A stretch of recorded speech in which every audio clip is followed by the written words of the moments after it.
Hello guys! Magandang hapon sa inyong lahat. I am Chin Rodriguez, Pamasagrit Channel, a faith healer, also a tarot. So ngayong hapon na to, tignan natin ano kayong sabihin ng ating mga gabay. So this is a weekly gabay for the month of June 17 hanggang June 23 for the sign of Libra. So Libra, welcome sa my channel.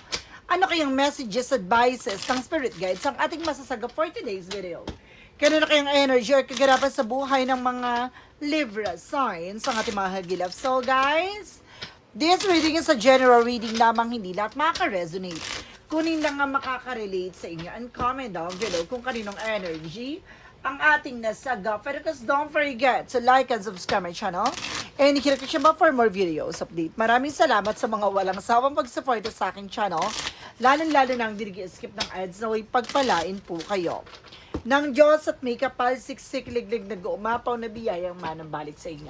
So let's see guys, what is the messages, advices ng ating angel spirit na para sa ating mga kapatid na Libra. So let's see and watch this. Angel spirit, please give me information pa. Ano maaaring masagot natin sa energy ng ating mga kapatid na Libra? Angels for plus give information. So there's a strength card with a confidence. So kailangan mo lakasan ng loob mo. Maging matapang ka. Alisin mo ang lilangan na takot mo at pangamba mo. Kailangan lakasan mo ang pakiramdam mo sa mga taong nasa paligid mo. And this is something a Queen of Cups. Emotional intelligent. Pagdating sa emosyon, kailangan mo maging kalmado. Huwag kang padadala ng tensyon. Masyado kang dramatically actress or actor. No? Kumbaga very emotional ka. Mabilis ka maapektuhan. So kailangan matuto kang pangalagaan at proteksyonan yung sarili mo. Be mature enough pagdating sa emosyon. Emotional intelligence. Let's see what is additional messages. Madamdamin. Now, there's a sign of with the sabotage. So, some of you guys know there's a betrayal. So, meron dito sumasabotage sa'yo or meron tumatraidor sa'yo. No, there's a backstabbing, betrayal. No? And there's an out of cause. There's an offer. There's a proposal or something, an offer for apology. So, mag-ingat po kayo, no, sa mga taong nasa paligid nyo kung may mga kumbaga, ino-offer sa iyo like food, water, so just being aware. No, dahil some of them, it's not good intentions. So, let's see. Additional messages. Represent guys with the Three of Cups. So, there's a celebration. So, maaaring meron ditong third parties. So, it's either a toxic friend or toxic family or toxic friends of yours. So, just being aware. So, meron ditong celebration, gathering, no, event na maaaring daluhan. And of course, there's something guys with a Queen of Wands. So there's a confident. Lakas naman loob mo maging matapang ka. Alisin mo alilangan at takot mo. Hindi pwedeng, kumbaga, may alilangan ka sa ginagawa mo. Kailangan kumpiyansa ka. There's a strength card with the Six of Pentacles. Now, there's a giving and receiving. So may mga bagay na magdadala sa iyo ng balanse. No, there's a give and take. So ito yun. Kailangan lakasan mo ang loob mo. Kapag malakas ang loob mo, the more ka magtatagumpay. Now, confident is your key to success. With the Queen of Cups to represent with the Ten of Wands, something burden. Now, I feel something babae ito na maaaring, kumbaga, nagbibigay, sa'yo, no, burden. Now, there's a responsibilities and obligation. So, there is something a mother figure, ako nasisense dito, na very dramatically anxious, no? Now, what is the Ten of Swords? Magaling magpanggap tong babae na to, no?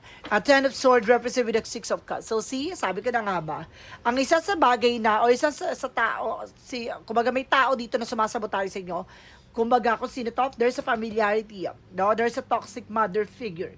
It's either your auntie, or a mother, or there's a mother-in-law, sister-in-law, at the same time, there's something a friend of yours, no? Let's see what is the Knight of Cups. Represent guys with a justice card. Now, there's a justice will be served. No worries. Now, there's something karma.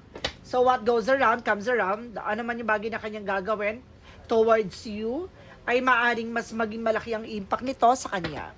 What is the Three of Cups? They're represented with the Two of Wands. So, there's a first step. So, there's a choices. Piliin mo yung mga taong pagkakatiwalaan mo, ha? Kasi some of them, guys, no, there is something hidden intention talaga. What is the Queen of Wands? Represent what? There's an Eight of Cups. You need to move forward. No? Kailangan mong alisin at takot at pangamba mo sa mga bagay na ginagawa mo. Kailangan continue what you're doing. No, kailangan marunong kang kumbaga pakawalan yung mga bagay na alam mong hindi nakakatulong sa situations mo. Huwag kang matakot, huwag kang mangamba sa mga magiging posibilidad. What is the strength card? Because the Six of Pentacles represent with a Hierophant for something education. So, meron ditong bagay na kailangan matutunan. No? Pag binato ka ng bato, batuhin mo ng tinapay. No? Parang pinapakita dito na huwag mo kang gagante, bagko sayaan mo ang kapalaran ang gumante para sa'yo. The best revenge is being successful. So, kung magiging matagumpay ka sa mga susunod na eksena, there's an Hierophant for something beliefs. No? Kung ano man yung bagay na pinaniniwalaan mo, yung magiging reflection sa'yo. There's a Two of Swords. There's something decision that you need to make. So, may decision dito na kailangan mo gawin. No? Meron kang bagay na kailangan mo isalang-alang dito. No? What is the Ten of Swords? Because the Six of Cups. So, represent with the Four of Cups. No, there's something to evaluate, analyze. So, tasabutahin ka dito. Alam mo, some of you guys, so ino-offera ng pagkain o inumin dito, ha? No, pinapakain kayo na kung ano, or ino-offera kayo ng binibigyan kayo ng pagkain o inumin dito. No, alam mo ka bakit? Para lasunin ka or gawan ka ng hindi maganda. Kargahan ka para tumalab sa yung mga bagay na gagawin niya sa'yo. No, there's a spiritual attack. What is the Knight of Cups? Because the Justice card. Represent with the Knight of Swords. See, kaya ka nagkakaroon ng anxiety, sleepless nights. Diba? Tulad na sinasabi ko, kaya ka parang hirap makatulog, or some of you guys, na pag natutulog ka, marami ka nararamdaman, some of nowhere, or maaaring nagigising ka ng alanganing oras. What is the Three of Cups and the Two of Wands? Represent with the Two of Cups, so there's a partnership. So meron daw talaga ditong pakikipag-ugnayan, o meron ditong third party, guys. So kailangan mag-ingat ka. No, and there's a Six of Wands for victory. Magtatagumpay ka. May mga bagay na mapagtatagumpayan mo dito. So maraming bagay na maaaring magbigay sa'yo ng dahilan para makaalis sa sitwasyon or pamamaraan, parang gano'n. What is an outcome? Ang outcome for you is the Ease of Wands. So there's something, a new project, a new idea. So there's a new creative expression sa maaaring magdala sa'yo para magdala sa'yo ng balanse at tuloy-tuloy na pasok ng magagandang kapalaran. So maraming papasok sa iyong idea. Know what you're going to do, ano yung mga kailangan mong asikasuhin, ano yung kailangan mong tapusin, ano yung kailangan mong bagay na para makaalis dyan, malalaman mo yan. And there's an Empress card for a river. Now, disconnect from the world. So, kailangan mo talagang alagaan ang iyong sarili. Tutukan ang iyong sarili. Kailangan na marunong kang depensahan yung sarili dito. Kasi meron ditong tao na parang very manipulator and dictator. No, I feel something dictator talaga. With a Five of Cups, something disappointment. Madi-disappoint daw to, ha? Kung sino tong third parties na to with your toxic family, toxic friends, no, or toxic relatives, there's a possibility na maaaring magkaroon siya ng something disappointment, regret. No, and there's something at Ten of Cups, something happiness. Ay, inggit to sa pamilya nyo. No, kamag-anak mo to. I feel so. Naiinggit to sa kaligayahan mo, sa mga bagay na meron ka. And there's a Seven of Cups, confusion, para guluhin ang inyong relasyon. So it's either there's a toxic mother, or toxic relatives, or toxic family, or toxic friends. I feel something connected sa iyo. So ibig sabihin, inggit sa pamilya mo, or toxic relative, or toxic mother figure. And there's a King of Pentacles and the Four of Swords. So, very greedy daw to. Itong taong gumagambala sa inyo ay very greedy sa power. So, talagang, kumaga, I feel something responsibilities and obligation for this person. So, I feel, kumaga, ayaw niya maputol yung connection nyo, ayaw niya maputol yung sustento mo, ayaw niya maputol yung pagbibigay mo. Parang ganun yun nasa sense ko dyan. So, let's see. Additional messages tayo with an angel spirit. No? Pagdating sa finances and career, love life at kalusugan.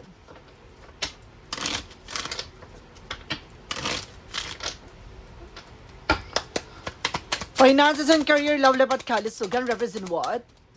There is a Knight of Swords. Bibilis na raw ang takbo ng sitwasyon, guys. So, maraming bagay na maaaring magaganap na. No, bibilis ng makaganapan sa buhay mo. There is a Five of Pentacles. So, see? So, matutuklasan mo raw bakit ka nakakaranas sa financial loss, financial crisis, or financial difficulties. No, matutuklasan mo na yan. With the Page of Swords, there's a spying, looking, watching. So, marami nakasubaybay sa'yo. Or meron kang bagay na kailangan malaman pa at the same time. No, with the Seven of Pentacles, with the Harvest time. So, aanihin mo to. No, I feel something an evil eye talaga. May inggitera talaga dito na sa sense ko. No, kailangan maging aware ka sa mga plano mo, sa lahat ng gagawin mo, kung may mga balak ka, huwag ka nagkukwento, ha. And there's a Six of Swords, there's a transition. Unti-unti ka rin daw makakalis sa sitwasyon. There's a slow and steady, manatili ka lang daw sa kung ano man yung position mo. With a Page of Wands, so may magandang balita na darating sa'yo. So, pagdating tayo sa love life, let's see. There's a 7 of Wands. So, proteksyonan mo ang yung pag-ibig, relasyon. So, there's a possibility na may inggit sa relasyon to. With a moon card. So, there's a revelation. Marami kang bagay na malalaman dito. Hindi tanggap, no, ng family mo or ng person mo. Hindi tanggap no, ng family yung person mo. Or either, yung person mo, hindi tanggap yung family mo. Or maaring meron dito, guys, na yung person mo, yung pamilya niya, hindi tanggap ikaw or yung pamilya mo. So, there's a possibility. Basta meron ditong hindi tanggap. No, and there's a star card, but there's something recovery and healing. So there's a possibility na magkaroon kayo ng something on hope and miracle. May mga unexpected dito na maaaring mangyari. There's a tower moment, there's something a changes. No, maraming pagbabago na maaaring maghanap dito, no? There's a beautiful disaster ako na sense, no? With the 8 of Wands. So there's something in information and communications. Some of you magkakaroon ng travel, no? A lot of communication, solid bonds. So, maganda ang connection niya ng person nyo, guys, no? There's a moon and star. So, represent something dream coming true. Oh, there's a wheel of fortune with destiny. So, talaga talaga na, kumbaga tinadhana talaga kay para sa isa't isa, no? Kumbaga, bubuin nyo tong bagay na to. There is something all against the odd. I feel so, no? And there is a toxic, and there is a karmic relationship, guys. No, maraming tutol hadlang sa inyong relasyon. Pagdating sa kalusugan, there's a Queen of Swords, clear the boundaries. So, kailangan tanggalin or linisin yung mga bagay na nakakasira pagdating sa kalusugan mo. With the King of Cups, yung person is very devoted or very devoted ka sa person mo. And I feel something ancestor guide sa ginagabayan ka ng yung mahal mo sa buhay na ama na kung may yumao dito. Brother man to o tatay to, tito man to. There's something a father figure na ginagabayan ka. And there's a 3 of Swords. No, there's something an inggit. No, there's something a pain. No, ginagawan talaga kayo dito. See, there's the lovers. Konektado kayo ng person mo sa isa't isa. So, parehas kayo nagkakaroon ng sleepless na anxieties. So, parehas kayo nararamdaman. Atake. So, parehas talaga kayong ginagawan dito, guys. And of course, there's a 4 Pentacles. See, there's a budgeting, saving, and protecting. So, kailangan nyo magigpit ng sinturon. So, may asa-asa. No, may asa-asa ako na si-sense. No, there's a 9 of Pentacles. You have a potential for abundance, no? Kumbaga may potential kayo para maging malago, nga lang kasi nakasandal sa inyo, ano man yung bagay na nagpapabigat sa sitwasyon nyo. So there's it's all about pera. So it's all about money. No, yung opportunities ka, there's an Ace of Pentacles, there's a big shot, a big money coming in. So mayroon kang potential para maging mayaman, maging malago. Nga lang, kumbaga nahihila ka ng mga toxic family or toxic friends, or I feel something a toxic family to. No, it's either cross-watcher out there with the toxic family, yun. No? May toxic family ako na sense, guys. Now, let's see what is additional messages tayo dito with the Money Move Oracle deck.